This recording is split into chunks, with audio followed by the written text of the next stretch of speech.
What's up, everybody? Are you tuning in to the Challenge USA on CBS? Well, tune in to me, Tyson Apostle, as I break down each and every episode with my co-host, Amelia Wedemeyer. I'm also a contestant on the show, which gives you all the insider scoop. Amelia, how stoked are you to do this? Tyson, I'm freaking excited. I cannot wait to sit my butt down every single week to watch the show, then come here and recap it with you on the Ringer Reality TV podcast.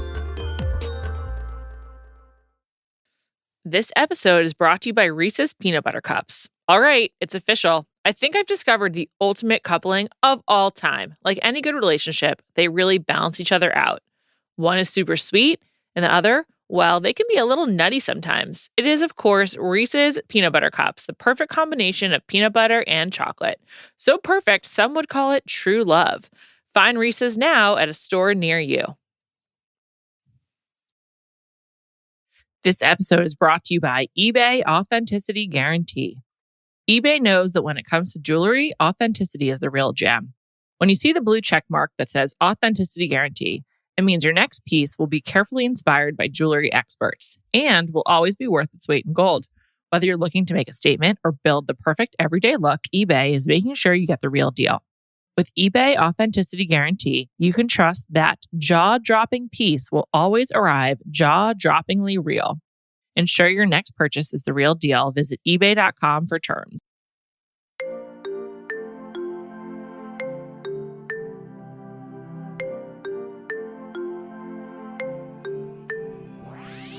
Welcome to Bachelor Party. Today, this is a Love is Blind podcast. I am here with Callie Curry. Callie, hello. Hi. I was just about to mouth to you this isn't Bachelor Party, but we are just covering Love is Blind on Bachelor Party. Yeah. Bachelor Party is, our podcast for dating and reality shows. Love is Blind season 3 arrived a couple days ago. First 4 episodes are out. I'm happy to have the show back. There's so much to discuss. First of all, when Love is Blind season 2 came out, I thought the next season was going to be people from Seattle. So people from Dallas blew my mind. I'm really excited to ask some Dallas related questions of you since you part-time live there. Yes. Also, I have deep dived these people and I have been stalking them honestly for kind of a while. So because I got to watch in advance, thanks Netflix. And so I have a lot to say. What's your initial impression of season 3? Initial impression of season 3. It does start a little bit slow. So I know the first 4 episodes are out. I feel like by 3 it gets good. I felt like, and I told the people on the Morally Corrupt podcast, which you can listen to on Fridays, that I feel like this crop doesn't seem like they're in it for the fame as much as not even last season of Love is Blind, but just because we watch an incredible amount of reality dating television shows. I was just these people seem like they're actually feel like, even if they're just crazy and will maybe be unsuccessful, we don't know. I feel like they're actually on the show to find love, to experience this Love is Blind experience. There's a lot of sad people on this show. And I don't mean that in a mean way, but I find a lot of these people seem like they have sadness to them. Even someone like Cole, who's so energetic and big personality. His story about getting divorced, I thought was pretty sad. And I was really struck by that. But I want to note, this was filmed basically concurrent with season 2 or a month or 2 later. But I know that because I've deep stalked these people. And so Bartise is now 27, though he was 25 on the show. He just had his birthday, I think. Has the reunion been filmed? I don't think so. They usually wait a pretty long time for that, but I don't know. But so 2 years? Well, I think they want to see have it be the most up to date possible because the season 2 couples, they just broke up and they already the reunion was already outdated, even though it was fairly recent or after the altar stuff. So that's what I mean. Yeah. So 18, it's been I believe I couldn't exactly nail it down, but through going through everyone's Instagram and seeing what the gaps are in their posting, I was able to identify that they filmed in the spring of 2021. And then, spoiler alert, Alexa in a later episode has like the Jewish marriage contract, which is called the ketubah, and it has the date on it, and it's like June 30th, 2021. So by the way, I don't know if they like what happened with their wedding or whatever. We see the ketubah. So this was a long time ago. And I think that's really relevant because these people didn't get to watch season 2 before they went on the show because they were filmed basically like around the same time. Okay, but still, after season 1, like those people became relevant. Some of them became famous. Lauren, I can't remember her husband's name. Cameron. They're still around. They're still... It's unbelievable. And so are Barnett and Amber, which is the most shocking to me. Barnett and Amber are still together. But I mean, like, Lauren, like, they still get, like, deals and stuff. People, like, really look up to Lauren and Cameron. It's kind of cute. Maybe because, like, it's an unexpected couple. Maybe because they're interracial. Like, I think it also, like, theirs seemed organic. It seemed like it was a real, like, win of the experiment. Like, it wasn't... There was no like, I'm so broken, you're so broken. Like it just seemed like a regular like dating situation that had like, it wasn't perfect, but had like ups and downs. And by the end of it, you're like, I feel like they're really going to get married and stay married. And so far they are. Yeah, I'm happy for them. One thing about the season that I think is also notable, last season, one of the critiques, season 2, was that there wasn't a lot of body diversity. And I wouldn't say there's a ton of body diversity, but we do have Alexa in episode 1 talking about how she's really happy with her body, but she says like, I could lose weight, but I don't want to. And in general, I think there's just like a wider range of bodies on this season, which is cool. Actually, there isn't anyone that's like super skinny, right? Well, Colleen's a ballet dancer, so and but she doesn't look like model skinny. No. She just looks like she's in shape. Yeah, same with Raven, I would say. Raven's also in shape, but I would say she's bigger than Colleen. She's just like different type of body. Yeah. They're both like ripped. So it's just kind of interesting because I bet that was hard for the Love is Blind producers when that was like critique of season 2. They couldn't be like, we know it's coming up or whatever. Yeah. But I thought that was cool to see. The first few episodes for me, I was like, oh, this is like really not as good. And I understand why they chose the Chicago cast to go for season 2 versus this one, which is like a little bit more boring. But then I would say like the struggles after the pods and like we begin to see it in the Malibu episode are like very shocking and very, very real. Which couple was the most surprising to you? Here are the options in case you forget. SK and Raven, Bartise and Nancy, Cole and Zainab, Matt and Colleen, Brennan and Alexa. Oh my God, that's like such a, yeah. Callie's overwhelmed. So weird. The most shocking couple to me, first 4 episodes, Brennan and Alexa, because I just was like, they're not gonna be good. I know. And they're then so after they meet and they start getting to know each other more, I'm like, how are they so good? But they seem like even like the stupid stuff that like annoys him or her it's like everyone gets annoyed by little stuff like that. It's not anything that I'm like, yeah, that's a normal, like they just seem like a normal relationship that I'm like, didn't see that at all. They're just like kind of chill. She's a lot more low key than I would have expected based on my initial impression of her. And also frankly, based on her Instagram, which is a lot. Have you looked at it? I think she is a lot.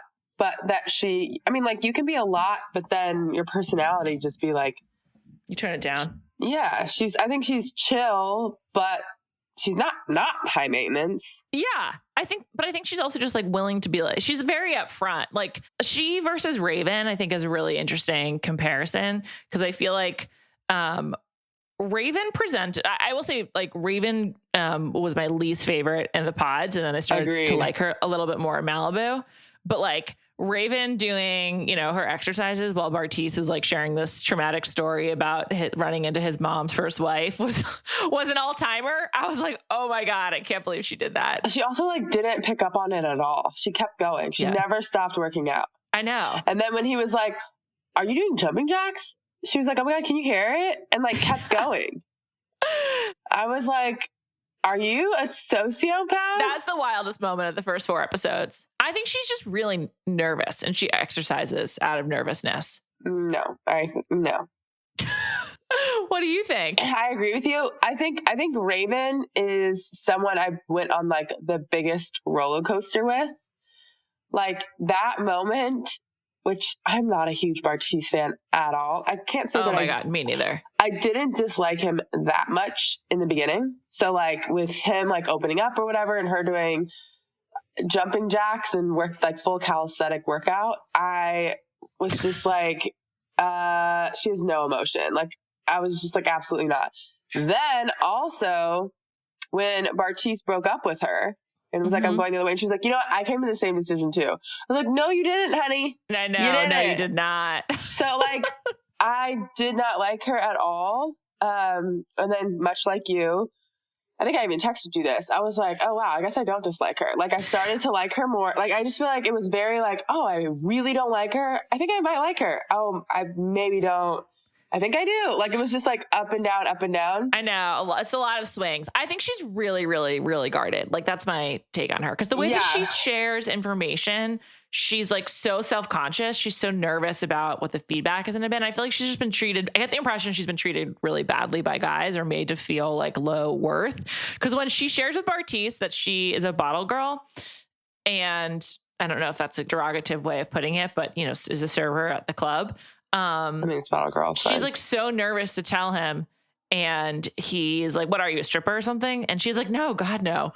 But like, I don't know. I don't think working at a club is like that crazy or whatever. But she's like so nervous to tell him that. And then there was another thing that she was like nervous to say, but I can't remember. Oh, when she tells Bartise about having nice things from her ex-boyfriend. That was also a weird conversation to me, to be completely honest. It was really weird. She does make it seem like she's an escort or something by the way she presents this information. I'm not saying she is. I don't think she is. But like the way she says it, it's like she's done something illegal. Yeah, like she was just like, I just have to let you know that I've been in a situation where my bills were paid and essentially like I lived a very, very nice life. And I was just like, what? Like, it was just, why do you need to even, I don't even understand why you need to disclose any of this. Me neither. Although I guess if you're getting engaged. You could say something along the line. Yeah. But no, I feel like you could say something along the lines of like, I had a past relationship where I didn't have to work. He took care of everything. And like, I now realize that's not something that I prioritize when looking for a partner. I mean, it's that simple. She was like, he paid for everything. How do you feel about that? Would you care if like, you know, because some of those presents are still around. Yeah, everyone has presents from their ex. Yeah, I mean, if we're supposed to like get rid of all of it, give it back. I don't know. I guess Bartise, if my ex bought me a sweatshirt that I really liked, I'm not throwing it away. No way. I'm throwing him away, not my sweatshirt. Especially a sweatshirt. Do you know what I mean? I'm like, this is so weird. And Bartise was like, are we talking about a house? Because yeah, that's a little weird. She's like, oh, no, not a house. And I was like, then what are we talking about? If it's not a house, it doesn't matter. Jewelry. I bet it's jewelry. Who cares? Yeah. One thing I liked about Raven, when I went back and watched a second time, I realized very early on, she's like tight with the other women. Like you can tell the other women like her. And that's like always a really good sign to me because I don't think I want to be judged solely on how I'm acting and dating. Like it's like pretty embarrassing. Yes, I actually did not notice that. And you had texted me that. And I was like, that's probably a really good point. It seems like all the girls like her. And also she was like leading them in Pilates. They're probably like happy to have her around for that. I mean, I'm now good with Raven. SK, you love SK. I'm like fine. SK. I'm like fine with him. I don't really like a lot to say about it, but him saying his father is a polygamist, I thought was like really interesting. And also I liked how they didn't like really dwell on that in the show. It's just like, okay, moving on. I also just have to say SK, like, because it's been so long, he's basically done with his graduate degree. Like he's been at Berkeley for a minute. So, the reason why I liked SK so much, he seemed like the least judgmental person ever. Like anything that Raven like threw at him, he was just like, okay, like you're totally entitled to that opinion. Like we don't have to conform to what anybody wants. I want my culture in it, which is completely understandable, but I'm not going to make you do anything you don't want to do. Yeah. Like, I just liked how he handled everything. Like, he still had a point of view, but he was not like a controlling person at all. He was very, very understanding. Or how about in Malibu when Raven like won't even sit close to him? Right. Like, that was weird. You're engaged. And he was just like, let's take this at your pace. I'm not going to give up on this. Sweet. I would definitely be disappointed if the first night we didn't have sex and we were already engaged. I would just be like, wait, what? I'm fine with not. I think I'd be a lot like Raven in this situation, just because it's so weird. Like, I've never met you. Obviously, we're engaged, but like, I've never met you before. I feel like it takes me a little bit to warm up to open the legs, but I would have been fine sitting close on the couch. Raven was very, very closed off, which also speaks to what you were saying earlier, that she's super like she's nervous, protective of like what she's giving out, whereas Alexa was like, take it or leave it, this is all of me. I like that the women on this season seem to be like quite sexually hungry. I'm just like, okay, get it, ladies. It's like pretty, like Alexa and Nancy are both like very sexual, and I like it. I like it for them. Also, I can't remember if it was Zenab or Colleen, but one of them also was like multiple times. I think it was Zenab. I think. Yeah. Great, ladies. Love it for you. That's awesome. I just find SK like hard to read, but you're right. He's really patient and like. Well, I can agree with that, but I think he's a good person. Very patient, very understanding, smart. Yes, he definitely has like the right values. Like what he's looking for is like very sweet. Yeah. He also, the way he spoke, like he used good language. Like I just really liked him. There wasn't really anything for me to dislike. Yeah, he's fine. Yeah, agreed. I also love that he kind of made fun of himself a little bit. Like he was like, I used to be in the club and blah, blah, blah. Yeah, he's fine. Let's talk about some of the other people. Let's talk about Cole and Zenab. I hated Cole from the moment I laid eyes on him.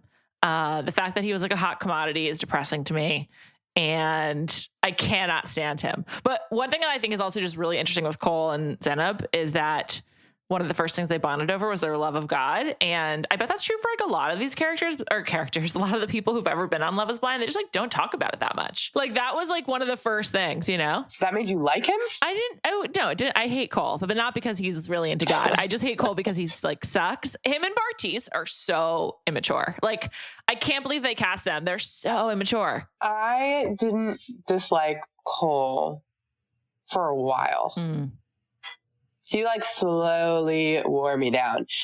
I, in general, did not like how the guys, and particularly, or mostly, I would say, or just Cole and Bartiz, the way that they acted about physical appearance was bizarre to me. It wasn't bizarre to me. It was just exactly what's to be expected and therefore disappointing. But okay, based off the first 2 days in the pod, I didn't think Batiste came off that bad. He was clearly into himself and like works out and all that. But like he did, like to me, I'm like, if he was so into looks, like he would have just stuck with Raven, even though she was doing the jumping jacks while he was pouring his heart out. Like I felt like, to me, I was like, okay, he really wants like something real and is going with his better connection. He doesn't care about age. Like there was a bunch of things that led me to believe that Bartiz wasn't that guy. Bartiz. Yeah, he did a lot of things that didn't lead me to believe that he was like that. And then when they met the women in episode 4, the other women, and when he's talking to Nancy in bed, I was like, oh, he thinks he's Idris Elba. I know. Hugest red flag with Bartiz was that shortly before the show, he was in a physique competition. That's just like not for me. It's not for me, but you can still be a good person. He did not come across as a good person in that conversation. Well, it's interesting because Nancy and him discuss like, do we want to tell each other like what we look like?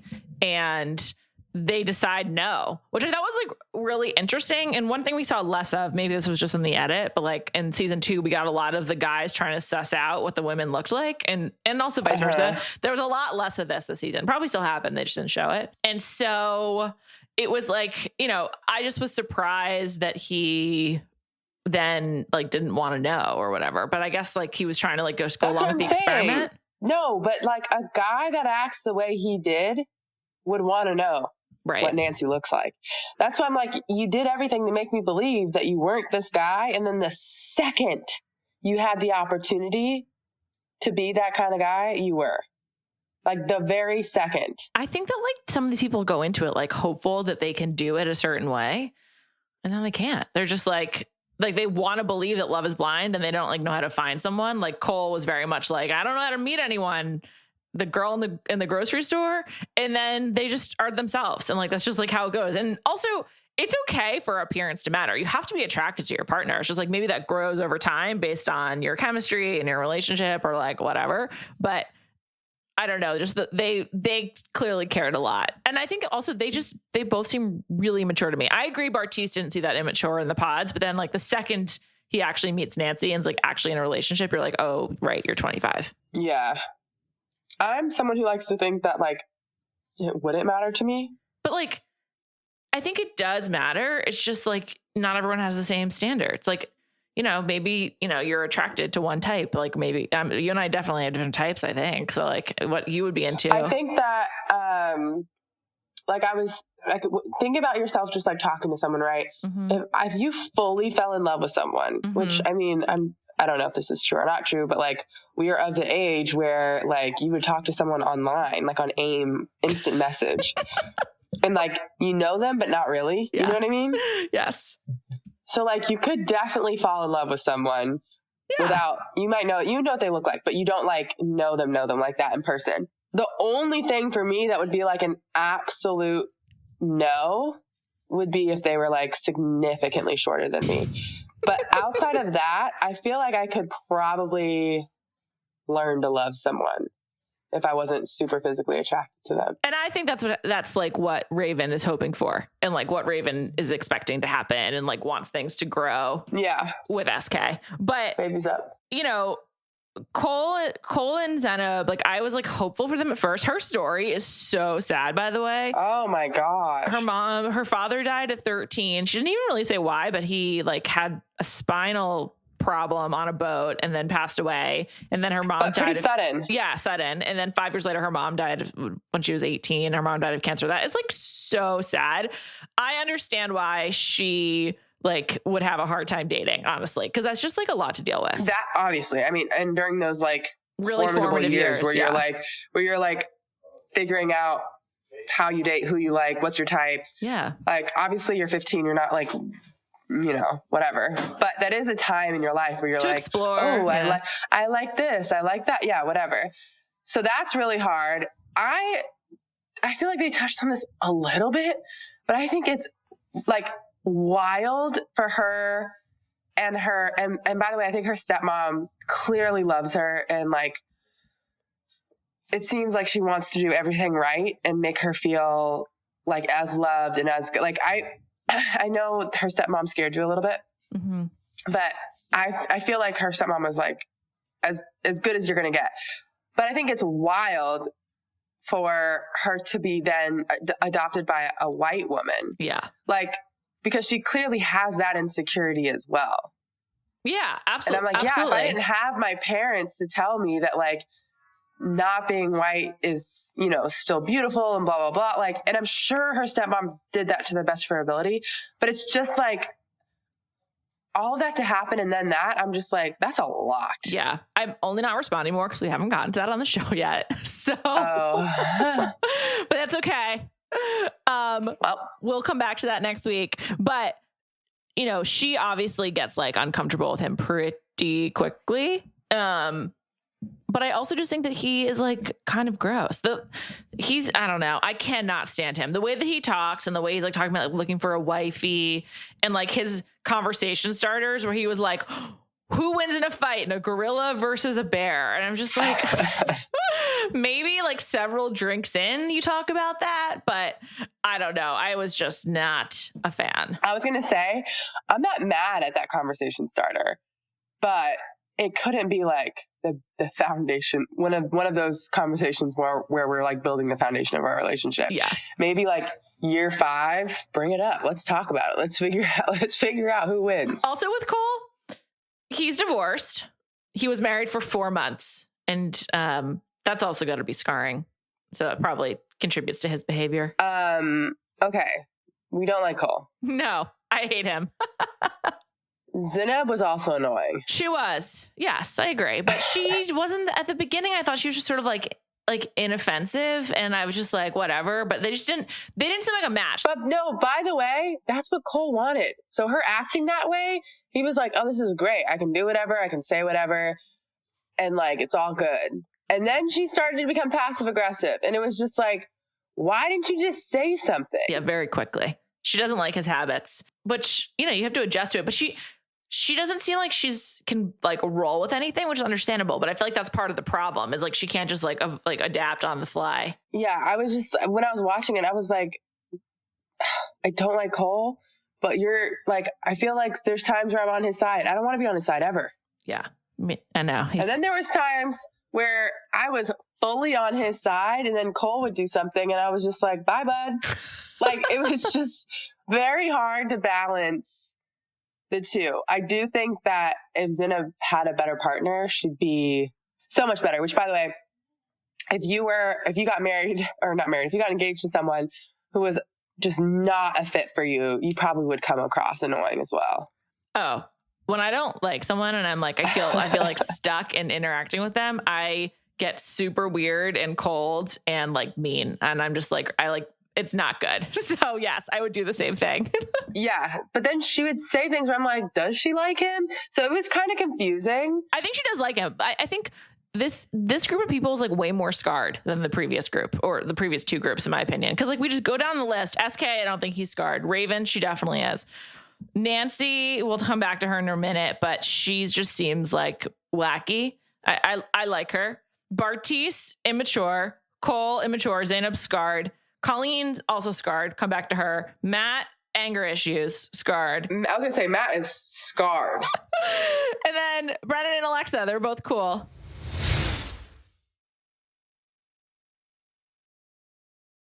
This episode is brought to you by eBay Authenticity Guarantee.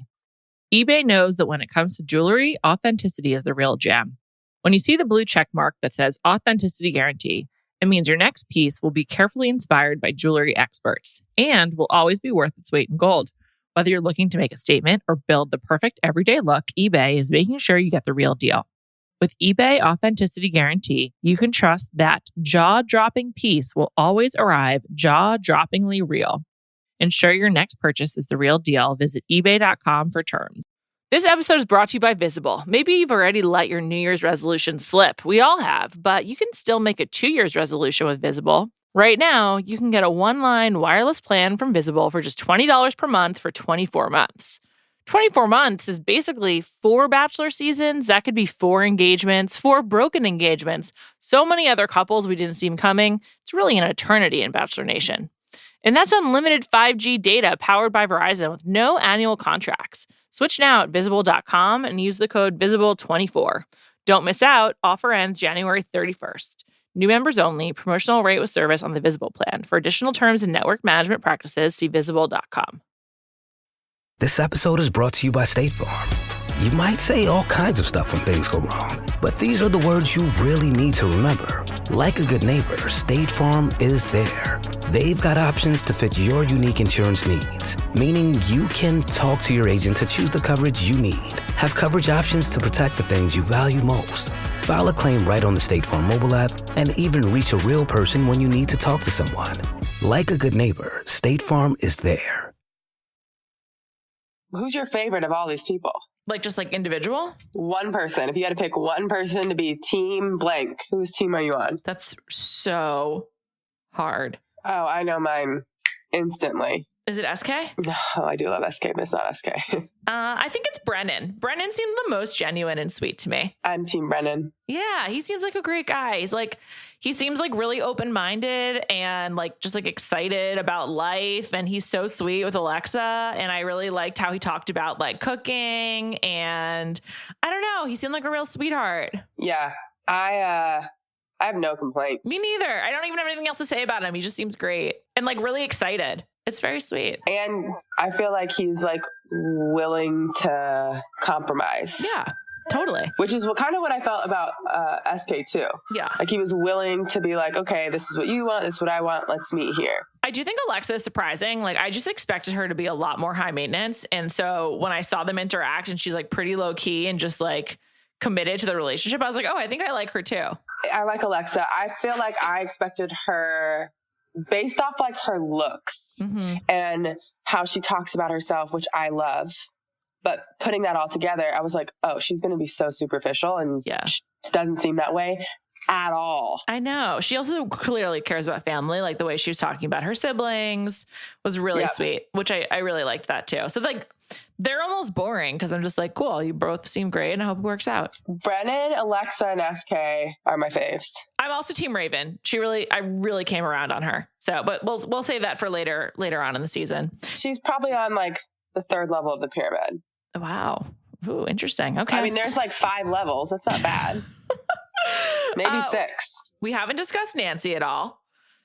She and Andrew. Oh my God. I thought she was going to pick Andrew. We forgot to talk about him just because he's the breakout of the pods who doesn't go further.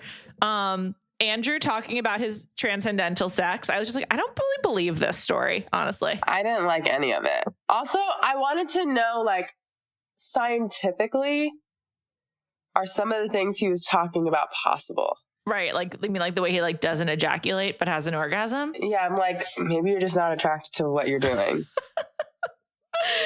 I don't know.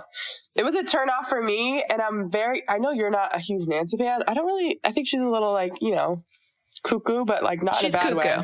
Yeah. She's fine. But I like that she also was like, this is really smooth and too cool for me. Yeah. She was like, we could have a great time right now, but not forever. I think her and Bartiz are the oddest couple. Like they're the most surprising to me. I don't really understand what they bond over.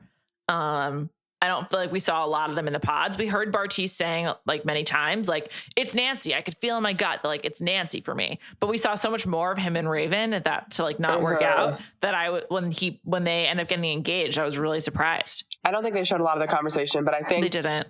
Maybe because they knew, obviously the producers know like what's to come, like how we saw when he first saw Raven or whatever. Right. They tried to like play that up a little bit to make it like more dramatic for when he saw Raven and then had the conversation with Nancy.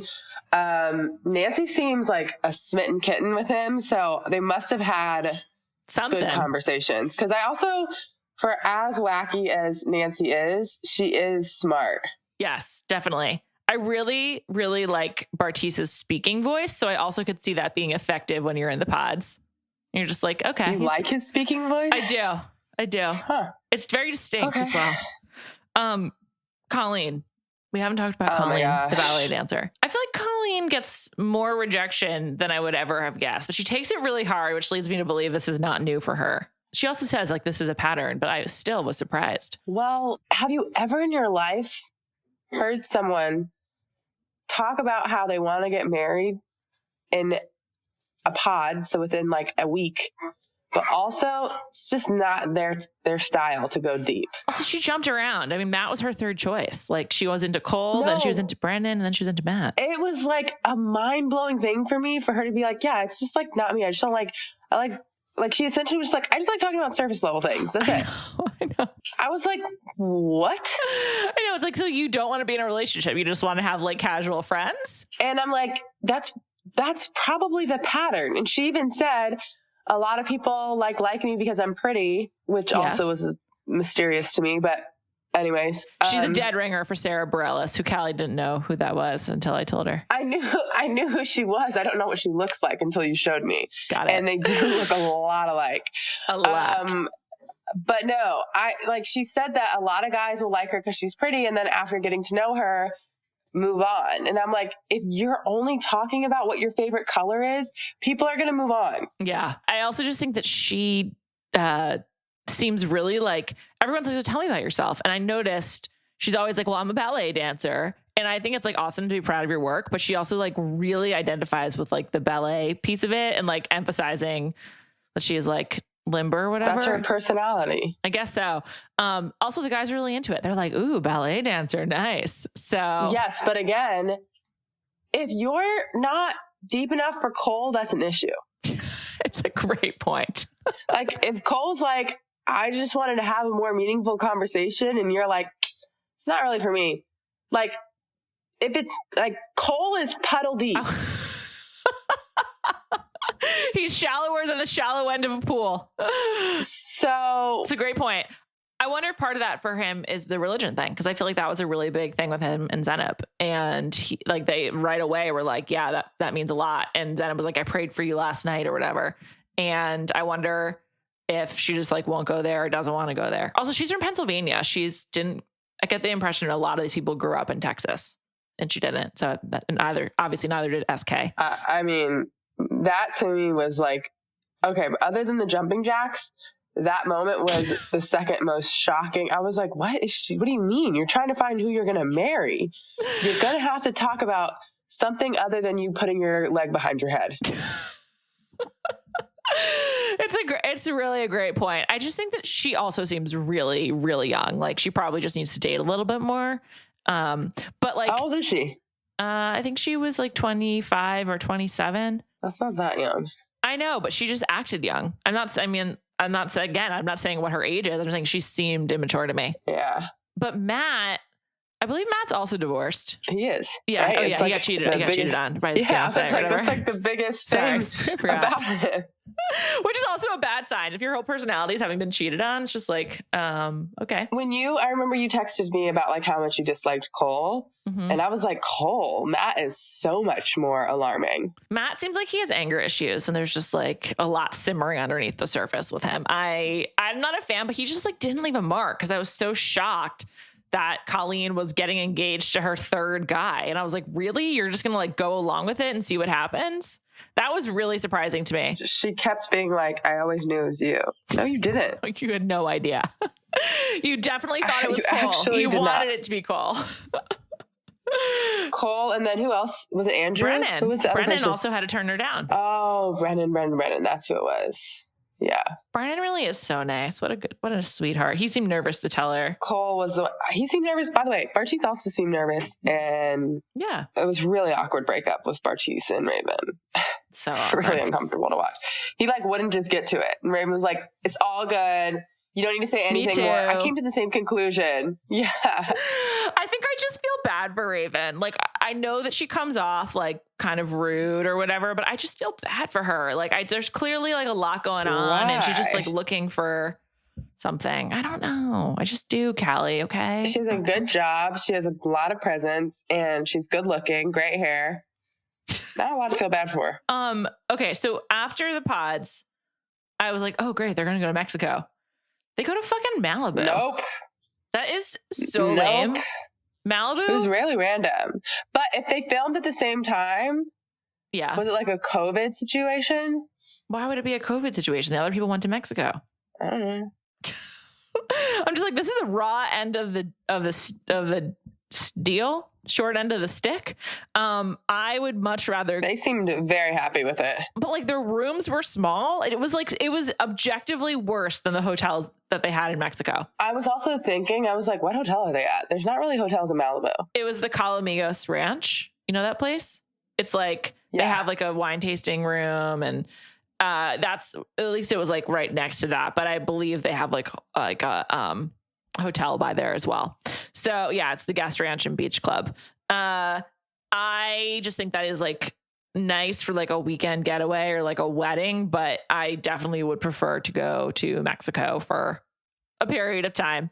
Also, Malibu, not that warm, even if you go in the spring, which I believe that's when they went. So like, it's not like a hot vacation. It's like hot temperature. I'd rather go to the Bahamas, honestly. It's only like hot-ish in like July, August. Yeah. Maybe beginning of September. September's actually probably your best bet. And in the morning, it's like gloomy and foggy. So I guess if you want to get cozy and then it gets warm, but yeah, I would definitely rather go to Mexico. So that sucks. In general, I feel like this season, like just there's something a little bit off about it. And maybe they just knew that it wouldn't be as good or something. I really don't know. It's hard to explain why they would have not gone to a different country. It's also got to be cheaper. Yeah, I was going to say the budget seems lower. No, I think Mexico's probably cheaper. Mexico's just a cheaper place to shoot. Than Malibu. Yeah. Yeah, but I think in general, this season seems like the budget was lower. Yeah, agreed. I don't think this season is worse than season 2. Really? I think Shane and Shake provided so much like appalling entertainment that I missed that. Like, I'm just like, I actually hate Cole, whereas Shane, I didn't hate him. I was just like, what's wrong with this guy? Well, you did by the end of it. Sure. I'm in a group chat, and everyone in my group chat right now thinks that Bartise gives Shane an energy. Interesting. I was like, really? I don't see it. And everyone was like, oh my gosh, you need to rewatch. He's like Shane. No. And I was like, no. I mean, I don't see that, but I do get it. Sure. But Shane was way more like fiending cokey. And just, yes, way more cokey. Not that he was cokey, but had a cokey energy. Yeah. Yes, I don't know his drug habits. I was just saying that he had that energy. Yes, but yes, that's exactly the kind of energy we're getting from him. That's so interesting. Yeah, I don't see that at all. Like I just think that the first 3 episodes were boring, and then when they get to Malibu, it starts to heat up because like these couples, I think, have way more problems than season 2 couples. Like pretty quickly. Like SK and Raven aren't close. Xana is like closed off to Cole. And I just think that like very quickly, it seems like it's going to go off the rails for a lot of them. Yeah, I think season 2, I was like, none of these people are going to last. And this season, I have some hopes. You do? Yeah. Who do you think lasts? Brennan and Alexa. Spoiler alert. I know they're still together because I've been stalking Alexa for a long time and she's been on his Instagram. There you go. Wait, are they allowed to post each other? No. They're not. But she had like a birthday they're just trip. Posting anyways? She had a birthday trip, and like I was just like looking at all the social media from her birthday trip, and her stepmom posted something that had Brennan in it. So, well, there you go. I'm right about everything. You are, Callie. You're so right. We're gonna keep covering. Also, we should put a bigger pause after your spoiler alert. Spoiler alert does nothing if you continue with the spoiler 0.2 seconds after saying spoiler alert. You're right. You're right. Chris, our producer, please put in a pause for me.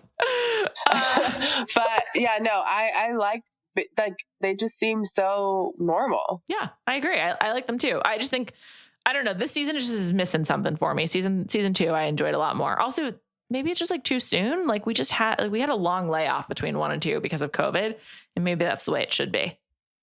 The other thing is I just like don't believe in this because we've been through this twice, I guess. Yeah, but people are still together. Only from season 1. No one from season 2 is together. Yeah, because I think season 2, the people were trying to be famous. Fair enough. Well, I guess we'll have to see who signs with the agents. We're gonna keep covering Love is Blind. It's coming over the next 3 weeks. Of course, we got The Bachelor next week on Tuesday night. As per usual, we're still anti-Michael A. Shout out to Sierra. Her social media has been really good. Social media has been amazing. I have to say, I read a tweet about Michael A. that I agreed with, where it was like essentially saying that him and Danielle are more compatible than him and Sierra. Mm-hmm. And like anyone who has a problem with that can fuck off, essentially. And I was like, yeah, I agree. I think Danielle and Michael, I think Danielle and Michael clearly are a better match. That's not what I'm mad about. I'm mad about how the producers gave him a Golden Boy edit. I'm mad about how he used Sierra to get to this point. Yeah. It's about using Sierra. I don't know if he knew Danielle was coming or what it was. Yeah, but it's the Sierra of it all. Yeah, it has nothing to do with if they're a good couple or not. He did say like something's missing with Sierra, and he didn't say it to her. Tell her that. He may have lightly touched on it, but barely. I just think he should have been more straightforward with her. I think the producers fucked Sierra over just as much as Michael A. did. Yeah, so I'm not putting it all on Michael A. But it makes me just not want to watch him because I'm like, this isn't fair that he just like got the girl of his dreams right when he needed her and got to avoid like the biggest twist in Bachelor in Paradise history. Like it's too much privilege for someone to like. The other online conspiracy theory right now is that the producers didn't expect Michael A to end things with Sierra. So they thought that she would go to Casa Amor and Danielle would come in as like temptation or whatever, which I guess is plausible. But I just think it seems like Michael A is very much like in cahoots with the producer. So I don't know why he would like mess that up. And that's also why that's why they had their date that day. Clearly the producers love him. So I don't think he would go. He's not going against them. That's for sure. Yeah. I also saw another thing. And I don't even know if you want to touch on this or not, but, Brandon's post about Olu. Yes, I do want to touch on that. Brandon alludes to Olu having some really bad behavior and treating women poorly. So we'll have to find out more about that. And it seems like he's not going to not be quiet about it. He's not going to not be quiet. So he's going to say something. He's not going to be quiet about it. Yeah. I was like, the double negative is not making sense. He's not going to be quiet about it. So I'm very interested to see these next 2 episodes. Me too. And if they don't touch on it at all, it seems like Brandon's like, Brandon, we got a podcast for you. Come on, bachelor party. Actually, I would love that because you love that Brandon. I've loved Brandon. So Brandon, please come on over. Are they allowed to do it? Not till it's over, right? No, they can. We're hoping to get Kate next week. Fingers crossed. I also just want to mention that Tino went on the Vial Files, and of course I saw that. Doesn't seem like he said too much anything that new, just like gave some more insight. I guess I think the most interesting thing that came out is that he called a friend while when he went outside in like the safe house or whatever. Yeah, with his shirt off. Which, okay, cool. It did seem like, based off of what he said, and he seemed to try to take like as much accountability for it like as possible. He wasn't trying to say he didn't do anything wrong. But it also did seemed like it was a bit of a setup for him at the safe house. I guess like they had also broken up. I guess it seemed obvious at the time that they just wanted to film their breakup, but I guess he had a different expectation going into it. So yeah, that's what I was going to say. It didn't seem like he understood what he was walking into. Yeah. And he had already told her that he kissed her. So her acting like it was brand new information was a little bit off. Yeah. Because she said all he said was, I hooked up with, or I cheated on you, and she didn't know like the details. Yeah. Also, there's still a lot of focus on Avon coming out while he's on stage. And I still don't really have that big of a problem with that. I'm sorry. I know that Tino didn't like it. Nobody liked it. But like, I just don't have there's so many things that I think are worse. Yeah. Well, good news is Tino said he was not mad at Avon at all. And that he knows that Avon had no clue that he was going to be there. Avon was told that it was supposed to be just Rachel and Jesse on stage. So everyone got screwed over. That's the point. Of course, our golden boy Avon did nothing wrong. Kind of interested that him and Rachel don't really seem to be in touch now. No, you know who Rachel seems to be in touch with? Michelle? Yeah. Yeah, it's like her best friend. They post TikToks like every day. She my best friend. I don't know. This is the second time in your presence I've like referenced that song this week, but it's just really catchy. It's also a TikTok song. It is very catchy.